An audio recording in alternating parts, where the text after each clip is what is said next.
Hello friends, I am Chevee. Welcome to my shed. How are you today? How's life in your world? How's things where you are? I hope everything is fantastic. Everything here is beautiful. It's wonderful weather here. And I have the Kindle because we're going to talk about book today. Today we are talking about The Way of Kings by Brandon Sanderson. It is the first book in the Stormlight Archives, which is his supposedly going to be 10-volume epic fantasy blah, blah, blah, blah, blah. Now, we haven't talked a whole lot about books recently because I haven't been reading as much as I was in the fall of last year. But I did recently read Alloy of Law, which is the fourth Mistborn book. And I fell back in love with Mistborn and was like, this is great. And so I have had Stormlight Archive on this Kindle since I got it. And I've been putting it off for a time when I was ready to read it because it's huge. It's ginormous. I wish I had a physical copy. This first book in the series is like 1,200 pages, and the rest of the books are bigger. They're like 1,400 pages. They're big, big, big, big books. And it's a very involved story, and from what I understand, there are maybe even dozens of point-of-view characters that you have to keep track of. Don't know yet. But the other thing is, this book gets... There's a whole lot of... not controversial. I don't know what the word is I'm looking for. There's a lot of people who say it sucks because it's slow and boring. And to preface this video, I'm halfway through the book. According to my Kindle, I'm exactly at 50%. And I thought this was a good time to stop because right now is what feels like, as the reader, the end of the build-up. Now if that says anything, I think that is the reason why people complain about this book. I'd say that most people who read it or attempt to read it and don't finish it don't make it to the halfway point, because usually in a book that's of any size, you reach the build-up, the end of the build-up is like the first third. Usually like the first quarter, because the middle's usually bigger, the build-up is this big, and then you got a bigger middle and you have a littler end. In this book, the first at least half, I haven't read past that, so it might go on further, is just setup. It's just building up to something, and we have no idea what that something is. And so I don't disagree with the people who stop reading this book, because it's not gripping.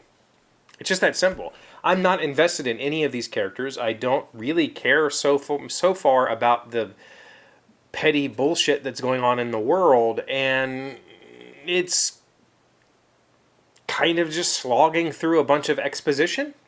But at the same time, it has to, right? And the only reason that I've stayed with it this long is because Brandon's writing is very, very, very simple. He doesn't try to hide behind flowery, poetic prose. He writes just pure prose, meaning, prose being the opposite of poetry. He writes just words that convey ideas, and he doesn't try to confuse you with fancy phrasing or alliteration or anything that's, poetic. He just tells you facts and steps through them very quickly and moves on. The thing is, the world that he set up here is so drastically different from Earth. It's very, very difficult for me to get into it because when I read, I picture in my head. I'm watching the movie unveil in my head. I'm picturing these characters. I'm picturing their scenes. I'm picturing everything that's going on around them. But I can't in this book. I can't picture it because it's so confusingly alien. The landscape is alien. The plants are alien. The animals are alien. The people are alien. They don't look like humans, some of them. The Parshmen, the Parshindi, or whatever they're called, they don't look... They have this marbled skin. They're not normal-looking people. Some of them have armor growing out of their skin, like they're insectoid or something. The creatures in this world are we have something called an axe hound, but it's really just like an overgrown shrimp. The creatures are all very crustaceous, like large crabs that pull wagons, and the plants, the grass, the quote grass is alive and retracts itself into the rock when you walk by, and there's all of this like stuff that he tells you about. He talks about, so for instance, I think the crustaceans that pull wagons, the quote horses, are called chol. but I don't have a image of what that is. Is it a crab? Is it just a large shelled turtle? I'm not really sure. And he kind of explains things, but he doesn't give you like a full mental picture. And I think the reason is, if he tried to give you a full mental picture, this book would be twice as long, because it's that different from our reality. And one of the things that I enjoy reading about books that are at least Earth-like is that I don't have to try to imagine an alien landscape. And it's making this read difficult. Again, the only reason I've stuck with it this long is because it's simple to read. Like, it's just kind of breezes by. And I find myself enjoying some of the scenes. I find myself enjoying some of the witty banter that happens between a few of the characters. I find myself engaged in moments of the book. But I'm so far not engaged in the story at all, because we don't really know what's happening.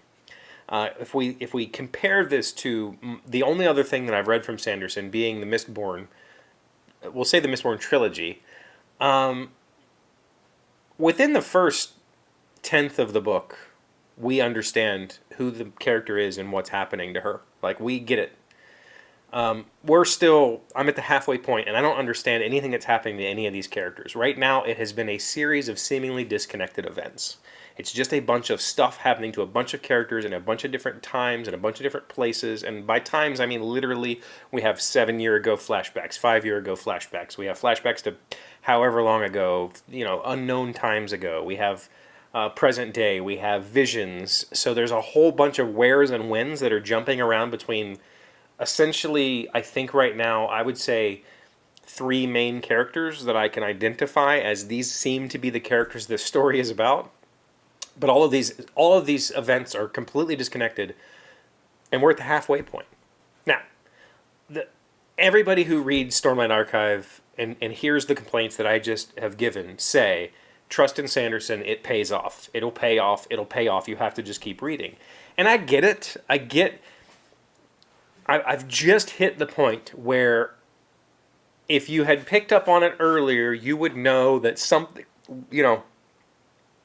what I would call the main character, the A character, if you read carefully earlier, you would pick up that something strange is happening around him, and things aren't quite normal around him. I mean, things aren't normal around anybody by our Earth perspective, but he's even more unique, and he has seemingly done a few things that are like, wait, but at 50%, we now get other characters buying into his oddities, which I believe are going to pay off to be some sort of grand, power or magic or whatever you want to call it that has been with him all this time and he just didn't know it.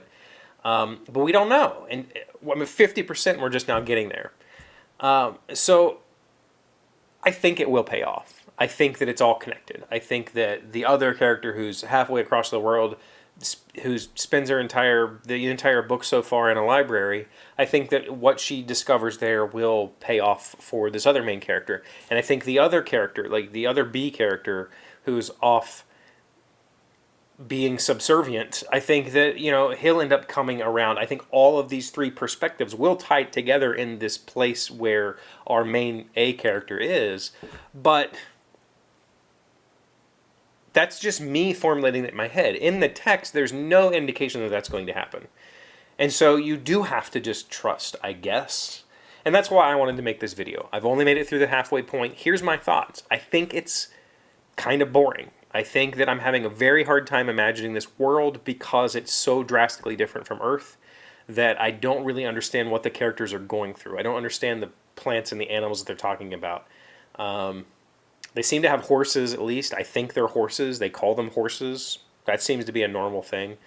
There seems to be these little puffs of energy that they call sprin, which are sprites or something. That seems to be a thing that I can kind of comprehend. But a lot of the weird plant life, a lot of the weird creature life, I don't quite get it yet. And maybe I will. Maybe, one of the characters seems to be a pretty good artist. Maybe we'll get to see some more of that later on. But at 50%, it is a very confusing read, and it's kind of honestly difficult to get through. Again, just because it's Sanderson, I can read it casually and it doesn't feel like I'm not slogging through it. I'm reading through it comfortably. I'm just still a little bit lost. So halfway through, we'll see what happens when I finish the book. I'll come back and tell you the rest. But I'm going to read it. Right now, it's the most interesting thing I have to read, so I'll keep reading and see what happens. And then I'll come back around and tell you what I think. So if you have any questions, let me know in the comments. Any input, please let me know. I love hearing from you. Thank you for being here as always. Thank you for liking, commenting, subscribing, being amazing friends and wonderful people. I really appreciate you. And I'll see you again tomorrow. Today's word you should know to sound smart is excoriate. It is a verb meaning to criticize, to attempt to censure or punish. We excoriated Melanie for inviting people with no family connections to her birthday party. Excoriate. E-X-C-O-R-I-A-T-E. I just excoriated the first half of the Way of Kings. Is that correct? Is that a correct usage? I think so. It says criticize.